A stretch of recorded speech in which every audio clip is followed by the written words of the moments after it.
Good morning students. बच्चों, आज हम साइंस में अपना चैप्टर स्टार्ट करेंगे, चैप्टर नंबर 9। और चैप्टर 9 का नेम क्या है?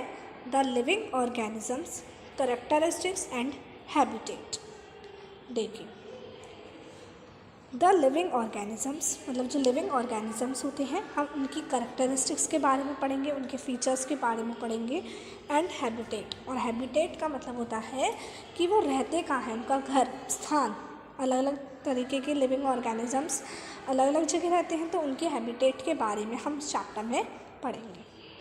ठीक है, देखिए, जो पहेली और भूजू हैं वो छुट्टी पर गए, है ना। जैसे वेकेशंस वगैरह होती है ना, आपकी हॉलीडेज़ होती हैं, तो वो लोग छुट्टियाँ मनाने कहीं गए।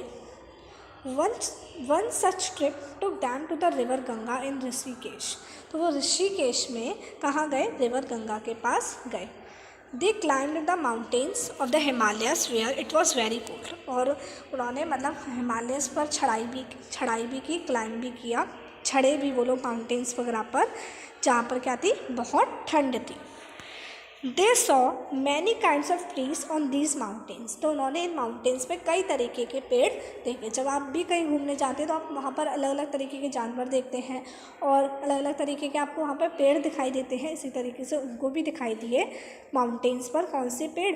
Okay, pines, deodars, very different from ones near their home on the plains. तो वो लोग प्लेन एरिया में रहते हैं, तो जहाँ पर उनका घर है, तो घर के पास जो पेड़ है वो यहाँ के पेड़ से बिल्कुल अलग थे। क्या थे? वो अलग थे, मतलब माउंटेन्स में पेड़ अलग थे और जो उनके घर के पास पेड़ है, ट्रीज है, प्लांट्स है, वो अलग है। In yet another trip, they traveled to Rajasthan and moved on camels through the hot desert. अब वो दूसरी ट्रिप उन्होंने कहा कि वो गए राजस्थान पे उन्होंने ऊँट की सवारी भी की और वहाँ पे मतलब जो हॉट डेजर्ट था, गर्म डेजर्ट था, वहाँ पर वो लोग घूमे। They collected different kinds of cactus plants from this trip. और उन्होंने इस ट्रिप से बहुत सारे अलग अलग तरीके के कैक्टस प्लांट्स कलेक्ट किए। ठीक है, finally they went on a trip to Puri and visited the sea beach dotted with casuarina trees. देखो क्या है कि फिर फाइनली वो लोग कहाँ गए? पुरी गए, जहाँ पर उन्होंने सी बीच होता है ना, बीच, वो वहाँ घूमे और वहाँ पर उन्होंने क्या देखा? मतलब वहाँ पे देखा उन्होंने कैसोरिना ट्रीज थे। While recollecting all the fun that they had on these trips, a thought struck them. अब जब वो इन चीज़ों पर, इन सब जगह घूमे, तो इन सब जगह घूमने के बाद उनके माइंड में एक सवाल आया। क्या? एक क्वेश्चन आया। All these places were so different from one another. Some were cold, some were very hot and dry, and some places so humid. तो उन्होंने कहा कि सारे प्लेसेस एक दूसरे से बिल्कुल अलग हैं। कहीं पर गर्मी है, कहीं पर ठंड ज़्यादा है, कहीं पर नमी है ना, कहीं पर बिल्कुल सूखा है।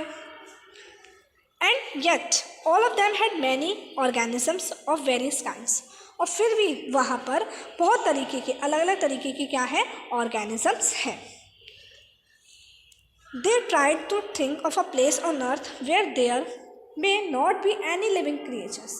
मतलब फिर वो एक ऐसी जगह के बारे में सोचना स्टार्ट करते हैं, अर्थ पर कोई एक ऐसी जगह भी तो होगी ना जहाँ पर कोई भी लिविंग क्रिएचर नहीं होगा, कोई भी लिविंग प्राणी नहीं होगा, जीवित प्राणी नहीं होगा।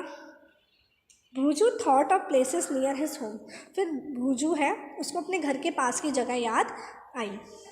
उसने सोची। Inside the house he tried the cupboards. फिर वो क्या गया, जो हमारे घर में कबर्ड होती है ना, तो उसने कवर्ड में देखा, लेकिन वहाँ पर भी उसे क्या दिख गया? वहाँ पर भी उसे छोटा स्पाइडर दिख गया, एक छोटा सा स्पाइडर दिख गया। Outside the home too there did not seem to be any place he could think of that did not have living creatures. मतलब इतनी प्लेसेस में वैरायटी है कि कहीं पर गर्मी है, कहीं पर सर्दी है, कहीं पर सूखा बहुत है, कहीं पर नमी है, फिर भी अलग अलग जगहों पर बहुत सारे ऑर्गेनिजम्स, कई प्रकार के ऑर्गेनिजम्स हैं। ठीक है। और कोई ऐसी जगह नहीं है, कोई ऐसी जगह के बारे में हम नहीं सोच सकते अर्थ पर जहाँ पर कोई भी लिविंग क्रिएचर ना हो, जहाँ पर कोई भी जीवित प्राणी ना हो of some kind or the other. पहेली started thinking and reading about far away places. फिर मतलब जो पहेली है उसने सोचना स्टार्ट किया और उसने और दूर दूर की जगहों के बारे में पढ़ना शुरू किया.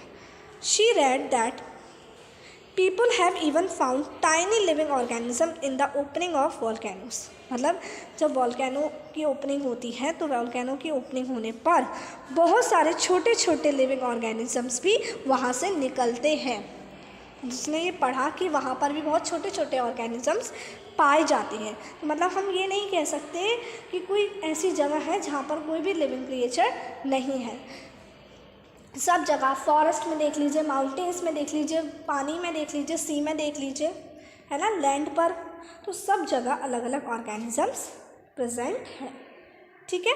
देखिए नेक्स्ट टॉपिक है बच्चों, organisms and the surroundings where they live. मतलब हम ऑर्गेनिजम्स के बारे में पढ़ेंगे और उनकी सराउंडिंग्स के बारे में पढ़ेंगे जहाँ वो रहते हैं.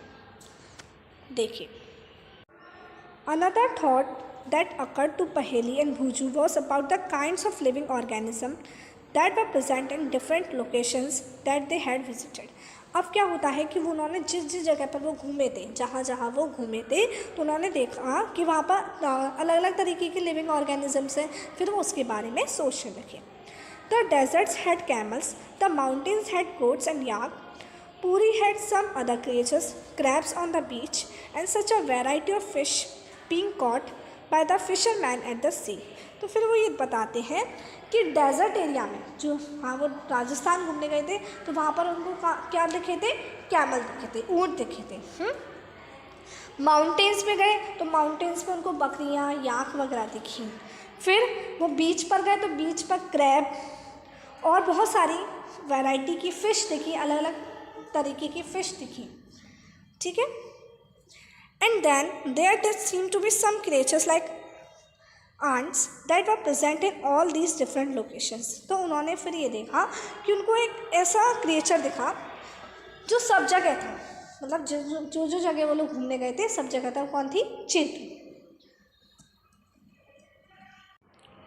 The kinds of plants found in each of these regions were so different from the plants of other regions. और हमने देखा कि जैसे एक रीजन में, अगर एक रीजन में कोई प्लांट्स है तो वो दूसरे रीजन में अलग प्लांट्स है. मतलब अलग अलग क्षेत्र पर अलग अलग पौधे, अलग अलग पेड़ हैं. What about the surroundings in these different regions, were they the same. अगर हम इनके सराउंडिंग्स के बारे में बात करें कि इन डिफरेंट रीजन्स में जो सराउंडिंग्स है उनके बारे में क्या वो भी सेम है. चलिए, तो अब हम पहले एक्टिविटी 1 देखते हैं. एक्टिविटी 1 क्या है? Let us start with the forest. अब हम मतलब अलग अलग जगह के बारे में सोचेंगे और देखेंगे कि वहाँ पर कौन कौन से लिविंग क्रिएचर्स रहते हैं. तो सबसे पहले हम स्टार्ट करते हैं फॉरेस्ट के बारे में. Think of all the plants, animals and objects that can be found there. तो आप फॉरेस्ट में जो भी पौधे पाए जाते हैं, जो भी एनिमल्स पाए जाते हैं, जो भी ऑब्जेक्ट्स वगैरह जो कुछ भी पाया जाता है फॉरेस्ट में, उनके बारे में सोचिए. और ये जो आपकी टेबल 9.1 दे रखी है, देखिए टेबल 9.1 है, इसमें आपको फर्स्ट वाले कॉलम में लिखना है इन द फॉरेस्ट. मतलब इन द फॉरेस्ट में जो भी एनिमल्स पाए जाते हैं, प्लांट्स पाए जाते हैं, अदर ऑब्जेक्ट्स पाए जाते हैं. जैसे हम एनिमल्स में लिख सकते हैं लायन है, डियर है, फॉक्स है. प्लांट्स के बारे में लिख सकते हैं तो यहाँ पे आप 4 लिख सकते हैं, इट्स इनफ. 4 या 5 आप लिख सकते हैं. ठीक है, आपको कुछ सोचना है और इन द फॉरेस्ट आपको 4-5 थिंग्स लिखनी है, 4-5 थिंग्स लिविंग क्रिएचर्स लिखने हैं. ठीक है. फिर आगे देखिए, list things, animals and plants found in the other regions that are also shown in the table. अब देखो, अब यहाँ पर आपको डिफरेंट सराउंडिंग्स दी गई हैं. जैसे पहला फॉरेस्ट, फिर mountains, in the desert, in the sea और एनी अदर। तो आपको यहाँ पर एनिमल्स और प्लांट्स के नेम फिल करने हैं कि फॉरेस्ट में कौन से एनिमल्स पाए जाते हैं, कौन से प्लांट्स पाए जाते हैं, माउंटेन्स पर कौन से प्लांट्स पाए जाते हैं, एनिमल्स पाए जाते हैं, डेजर्ट में कौन से एनिमल्स और प्लांट्स पाए जाते हैं, सी में, समुद्र में कौन से प्लांट्स और एनिमल्स पाए जाते हैं, और एनी अदर, जैसे और कोई जगह पर पाए जाते हैं तो आप एनी अदर में उसको फिल कर सकते हैं। तो जैसे हम स्टार्ट करते हैं इन द फॉरेस्ट, फॉरेस्ट में आप एनिमल्स के नेम लिख सकते हैं, डियर है, एलिफेंट है और लाइन है, प्लांट्स के नेम लिख सकते हैं। अब माउंटेन्स पर कौन से पाए जाते हैं, माउंटेन्स पर जैसे याक, स्नो लेपर्ड, शीप, गोरिल्ला, है ना। डेजर्ट में कौन पाए जाते हैं, कैमल, ओआसिस और कौन कैसे, कैक्टस प्लांट पाया जाता है ना। और एक होती है डेजर्ट फॉक्स कहाँ पाई जाती है, डेजर्ट में। अब हम सी की बात करें तो समुद्र के बारे में तो आपको पता है, एक्वाटिक प्लांट्स होते हैं ना, एक्वाटिक प्लांट्स के नेम इसमें आप लिख सकते हैं और एक्वाटिक एनिमल्स आप इसमें लिख सकते हैं। तो फिश है, व्हेल, शार्क, डॉल्फिन, तो उसको आप इन द सी में फिल कर सकते हैं। एनी अदर में लिख सकते हैं आप क्रो, डॉग, काउ, मैन, ये किसमें आ जाएगा, एनी अदर में। ओके, तो आपको एक टेबल 9.1 किसमें करनी है, अपनी साइंस की नोटबुक में करनी है। आगे देखिए, मतलब आप ये जो ये टेबल है ये आप फिल कर सकते हैं, जैसे अपने फ्रेंड्स वगैरह से डिस्कस करके फिल कर सकते हैं, पेरेंट्स से डिस्कस करके, और मैं तो आपको बता ही रही हूँ तो आप इसमें इस टेबल को फिल करेंगे, ठीक है। Try and include many plants, animals and objects, big and small, in each of the columns in this table. तो आप ज़्यादा से ज़्यादा चीज़ों को, ज़्यादा से ज़्यादा एनिमल्स, प्लांट्स, ऑब्जेक्ट्स, चाहे वो बड़ी हैं चाहे वो छोटी हैं, इसमें इंक्लूड करने की कोशिश करिए। What kind of objects will we find that may not be animals or plants? अब ऐसा होता है कि ऑब्जेक्ट्स के बारे में यहाँ पे किसके बारे में बात किया जा रहा है, ऑब्जेक्ट्स मतलब जो ना एनिमल्स हैं और ना उन्हें प्लांट्स कह सकते हैं। तो वो क्या हो सकते हैं, शायद हम ऑब्जेक्ट्स के बारे में क्या हो सकते हैं, शायद जो प्लांट्स के पार्ट्स हैं ना, पार्ट्स जैसे उसकी सूखी पत्तियाँ होती हैं, है ना, या एनिमल्स की बोन्स होती हैं, या सॉइल है, डिफरेंट काइंड्स ऑफ सॉइल है, डिफरेंट काइंड्स ऑफ सॉइल पाई जाती हैं, और पेबल्स, पत्थर वगैरह हैं, रॉक्स वगैरह पाई जाती हैं, तो आप उनको भी इनमें इंक्लूड कर सकते हैं। तो आपको एक टेबल अच्छे से फिल करनी है, थोड़ा पढ़कर, ठीक है। और अगर हम ओशंस के बारे में बात करें तो ओशंस में ऑब्जेक्ट कौन से हो गए, ओशन में सी में ऑब्जेक्ट हो सकते हैं सॉल्ट्स ओशन में क्या मिला होता है, जो नमक पानी होता है, समुद्र का नमकीन पानी होता है ना, तो वो नमकीन पानी किसकी वजह से होता है, क्योंकि उसके अंदर नमक होता है, उसके अंदर पानी के अंदर। तो उस नमक के बारे में हम इसमें ऑब्जेक्ट्स के रूप में इंक्लूड कर सकते हैं, ठीक है।